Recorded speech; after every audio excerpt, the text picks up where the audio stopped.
भारती। आइए सुने कार्यक्रम हवा महल।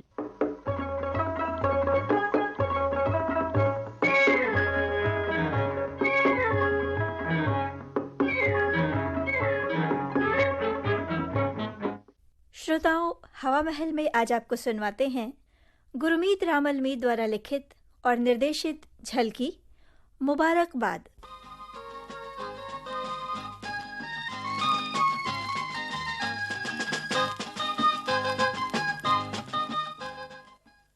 श्रीधरन, अरे ओ श्रीधरन। श्रीधरन, तुम भी अजीब आदमी हो। पुकारते पुकारते मेरा गला भी खुश्क हो गया। तुम हो कि अपनी धुन में ही चले जा रहे हो? बंधु तुम? सॉरी यार, मैंने ध्यान नहीं दिया। श्रीधरन, तुम्हारे साथ ये कोई नई बात तो है नहीं। क्यों, क्या हुआ? श्रीधरन, होना क्या है? वही होता है जो मंजूरे खुदा होता है। बंधु, हम तो ये जानते हैं कि वही होता है जो मंजूरे बंधु होता है। क्यों बेकार में फूंक दे रहे हो यार? तुम्हारा कोई मुकाबला नहीं कर सकता। बंधु, पहले तुम्हारा इनसे परिचय तो। अरे रे, इतनी जल्दी भी क्या है? क्यों? परिचय तो वहां किया जाता है जहां इंसान की कोई जानकारी ना हो। कैसी जानकारी? श्रीधरन के शौक के बारे में किसको पता नहीं? शौक? कैसा शौक? वैसे ऐसा शौक पालना हर व्यक्ति के बस की बात नहीं, क्योंकि तुम्हारी तरह हर कोई ट्रिकबाज नहीं हो सकता। आप किन बातों में उलझ गए? आगे क्यों नहीं चलते? मैडम, मिस्टर श्रीधरन जी हमारे भी घनिष्ठ मित्र हैं। अगर अब नहीं है तो क्या हुआ, पहले तो थे ही। प्लीज हमें भी दो बातें करने दो। आपके घनिष्ठ मित्र जरूर होंगे, लेकिन इस वक्त तो बोर मत कीजिए।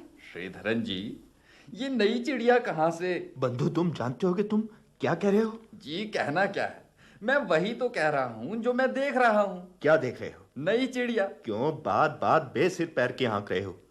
तभी तो मैंने शुरू में ही कहा था कि तुम्हारा इनसे परिचय करा दूं। ये आपके कैसे मित्र हैं जी? मुंह में जो आता है बोले जा रहे हैं। रेखा, डोंट माइंड, इन्हें दिल लगी करने का शौक है। मैंने सोचा था कि किसी दिन श्रीधरन के हाथ में कुमुदनी का हाथ होगा और मैं दोनों को मुबारकबाद दूंगा, पर तुम तो अभी अपना शौक ही पूरा कर रहे हो। बंधु भाई, मजाक छोड़ो भी। इस वक्त भी मुबारकबाद देने का ही शुभ अवसर है। मैं कब से कह रहा हूं कि रेखा मेरी पत्नी ही तो है। 2 हफ्ते पहले ही तो हमारी शादी हुई है। अच्छा, रियली? आप दोनों की शादी हो चुकी है? जी हाँ, बिल्कुल हो चुकी है। पर तुम मेरी कोई बात सुनो तब ना। इसका मतलब यह हुआ कि बेचारी कुमुदनी के साथ सिर्फ शौक का ही इश्क चल रहा था। कुछ कहने से मैं तुम्हें रोक तो सकता नहीं, पर अब रेस्टोरेंट में चलते हैं, कुछ खाएंगे पिएंगे और तसल्ली से बातचीत करेंगे। डियर, अब नहीं, मैं भी मिसेस के इंतजार में हूं। हमें कहीं जरूरी पहुंचना है, उसने पहले ही देर कर दी है। ओके, शादी की मुबारकबाद। अब चलता हूं, फिर मिलेंगे।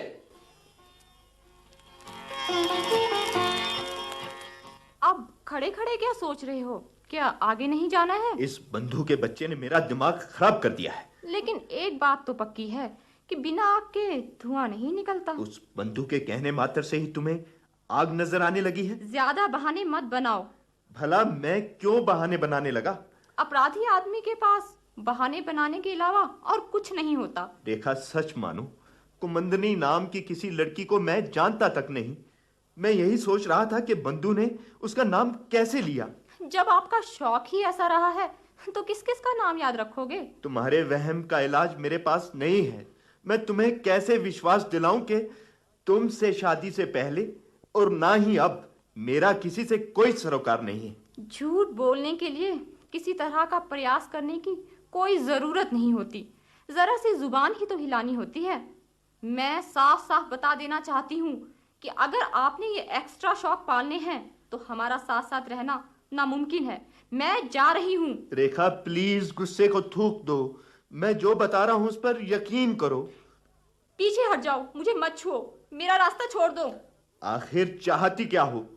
क्या 2 हफ्ते में ही आपसी विश्वास, पारिवारिक आस्था और दाम्पत्य श्रद्धा धूल की तरह उड़ गई? अच्छा हुआ जो 2 हफ्ते में ही आपकी कलाई खुल गई, नहीं तो बाद में न जाने कितना पछताना पड़ता। श्रीधरन जी, क्या बात है? ये नवविवाहित जोड़ा सड़क पर क्यों 2-2 हाथ कर रहा है? चंदन, आओ इधर कहाँ जा रहे हो? नमस्ते जी। नमस्ते नमस्ते। क्या बात है, सब ठीक तो है ना? चंदन भाई, तुम उस बंधु को तो जानते हो।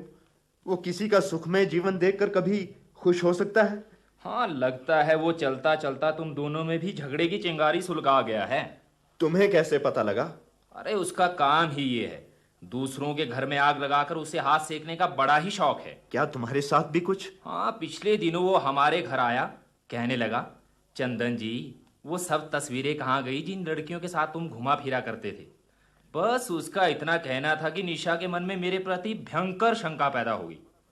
फिर तो घर लड़ाई का अखाड़ा बन गया होगा। तो इसका मतलब उसने आपके घर में भी झूठी बातें कही थी? अरे झूठ ही नहीं, बिल्कुल सफेद रूप में झूठी। जब बंधु सत्यार्थी ने खुद अपने मुख से निशा को बताया कि वो तो सिर्फ दिल लगी के लिए ही तस्वीरों की बातें कर रहा था, तो तब जाकर निशा के दिल से शंका की भावना मिटी। मुबारकबाद देता देता वो न जाने क्या क्या कह गया। भाई साहब, मैं तो वास्तव में उसकी सब बातों का विश्वास कर गई और आग बबूला होकर मुझसे सड़क पर ही लड़ने लगी। अरे श्रीधरन के बारे में तो मैं खुद प्रमाण पत्र जारी कर सकता हूँ। इसके समान कोई भी व्यक्ति आदर्श पति नहीं हो सकता। जीवन भर आंखें मूंद कर श्रीधरन के पीछे चलती रहोगी, तब भी सुख ही सुख मिलेगा। देखो जी, मैं बहुत शर्मिंदा हूँ। मैंने 1 मिनट में न जाने क्या क्या नहीं कह डाला। मुझे माफ कर दो। कोई बात नहीं, कोई बात नहीं। अभी तो जिंदगी की शुरुआत ही हुई है। आगे न जाने जिंदगी में कितने बंधु सत्यार्थी मिलेंगे। अब बंधु एक बार मिल जाए तो? वो तो अपनी पत्नी के साथ रेस्टोरेंट में बैठा ठाठ से कॉफी पी रहा है और चीज पकौड़े खा रहा है। अच्छा, ये बात है। हम दोनों के बीच में लड़ाई करा के खुद रेस्टोरेंट में बैठा पत्नी के साथ पकोड़े खा रहा है। भाई साहब, थैंक यू वेरी मच। अब हम भी रेस्टोरेंट ही जा रहे हैं। बंधु सत्यार्थी से वहीं मुलाकात होगी। चंदन जी, तुम भी चलो ना, 2 मिनट गप्पाजी हो जाएगी। मैं कहीं जरूरी काम से जा रहा हूँ, फिर कभी सही। अच्छा जी, नमस्ते। नमस्ते जी।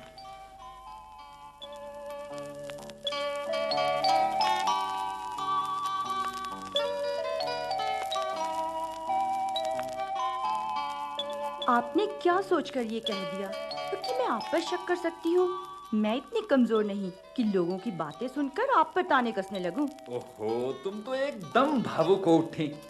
मैं तो बस नारी मानसिकता की बात कर रहा था, तुम पर कहाँ शक कर रहा हूँ। मैं कोई ऐसी वैसी औरत नहीं। ममता, तुम्हारी यही तो खासियत है। हाँ, क्योंकि मैं कोई ईर्ष्यालु किस्म की महिला नहीं। तुम तो जानती हो ना, एक बार मैंने चंदन और निशा को खूब बेवकूफ बनाया था। हाँ, मैं जानती हूँ। वो लड़कियों की तस्वीरों वाली गप मार के आपने उन्हें खूब बेवकूफ बनाया था। उनके घर में तो महाभारत छिड़ गया था। और अब उसके दोस्त श्रीधरन और उसकी पत्नी रेखा सड़क पर दुर्घटनाग्रस्त हुए एक दूसरे के बाल नोच रहे हैं। इसका मतलब उनके हनीमून को भी ग्रहण लगाए हो। Hello Satyarthi ji, I am sorry, मैं थोड़ा लेट हो गई। क्या मुझसे कहा आपने? और किससे कुछ कह सकती हूँ। I am talking to my lovely friend mister Bandhu Satyarthi. ये कौन है जी, जो इस तरह बेशर्मी से आपके मुंह लग रही है? बंधु जी, ये कौन है जिसे हंस हंस कर बातें कर रहे हो? ममता, मेरा ख्याल है कि ये मिसेस श्रीधरन है। Hello hello Mrs Sreedharan. कौन मिसेस श्रीधरन? मैं? मिस्टर बंधु, इस नई चिड़िया के सामने बनने की कोशिश मत करो। 10 मिनट लेट क्या हो गई? लगे इस मैडम के साथ रोमांस करने। मैं क्या 10 मिनट भी मेरा वेट नहीं कर सकते थे? आप इसके सामने मेमने की तरह मिमिया क्यों रहे हो? देखो देखो कितनी बेशर्म है, कैसे सटकर आपके पास बैठ गई है। बंधु, इस बड़बड़ाती मैम को जाने के लिए तुम कहोगे या फिर मुझे ही? तुम ये क्या कह रही हो? मैं तो तुम्हें जानता भी नहीं, जबकि ममता मेरी पत्नी है, जिसके लिए तुम ये सब कह रही हो। लेकिन तुमने तो मुझे कभी बताया ही नहीं कि तुम मैरिड हो। अच्छा, मान ना मान मैं तेरा मेहमान, न जाने क्यों गले पड़ती जा रही है। इतनी हिम्मत? मैडम, गले मैं नहीं तुम पड़ रही हो। मिस्टर बंधु सत्यार्थी तो मेरे बहुत फास्ट फ्रेंड हैं। चलो जी, हम कहीं और चलते हैं। यहाँ रहेंगे तो ये बिना मतलब के कबाब में हड्डी बनती रहेंगी। तुम मुझे कहाँ खींचे जा रही हो? प्लीज प्लीज मेरा हाथ छोड़ दो। कहा ना, मैं तुम्हें पहचानता भी नहीं। लगता है इस वक्त तुम्हारा मूड नहीं है मुझसे बात करने का। ओके, मैं अभी चलती हूँ, थोड़ी देर के बाद आऊंगी। Okay, bye bye. अजीब बात है, ना जाने ये पागल कहाँ से आ टपकी। वहाँ से ही टपकी होगी जहाँ आप उसे रोज मिलते होंगे। क्या मतलब? वही जो तुम जानते हो। क्या जानता हूँ? कि वो कौन है। कौन है? वही होगी जिससे रोज मुलाकातें करते हो। कौन मुलाकात करता है? मैं तो उसकी शक्ल तक नहीं पहचानता। मेरे सामने भोले बनने से वस्तु स्थिति में कोई अंतर पड़ने वाला नहीं। ममता यकीन करो, वो कोई पागल थी। हाँ, जब पोल खुलने लगी तो वो पागल हो गई। भला ऐसी कौन शरीफ औरत होगी जो सबके सामने पराये पुरुष के गले में हाथ डाल देगी। ऐसी बेवकूफी करने से भला मैं कैसे रोक सकता था? जब सब कुछ मेरे सामने हुआ है तो और आप कह भी क्या सकते हैं। कितने आत्मविश्वास से वो आपको अपना फास्ट फ्रेंड कह रही थी, आपको हाथ पकड़कर खींच रही थी।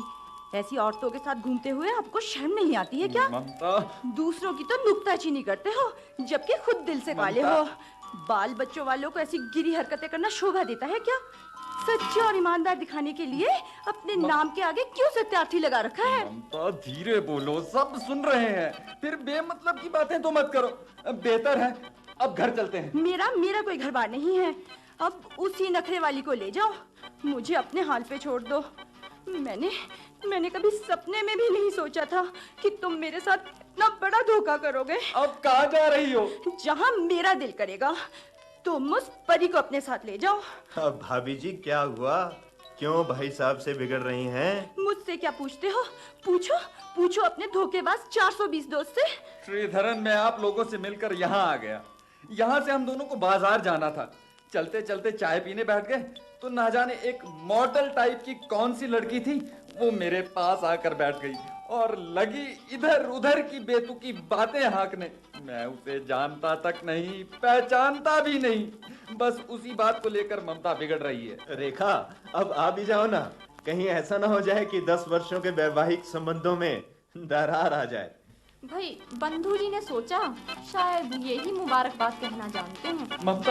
ममता देखा, मैंने कहा था ना कि ये मुझे मिसेस श्रीधरन ही लगती हैं। बदले हुए कपड़ों में मैं पूरी तरह से पहचान नहीं पाया था। तुम भी तो सड़क पर चलते चलते हम दोनों के बीच में संदेह के बीज बो आए थे। और अगर चंदन भाई ना आते तो हमारा वही युद्ध छिड़ जाता। इसलिए बंधु भाई को सबक सिखाना जरूरी था। मेरा ख्याल बंधु जी आइंदा के लिए तुम शंका के बीज बोने की हरकत नहीं करोगे। अरे बाबा, कभी नहीं।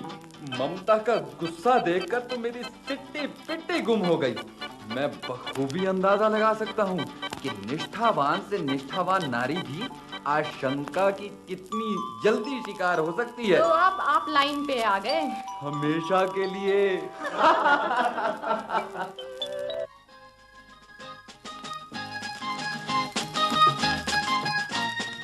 हवा महल में अभी आप सुन रहे थे झलकी मुबारकबाद।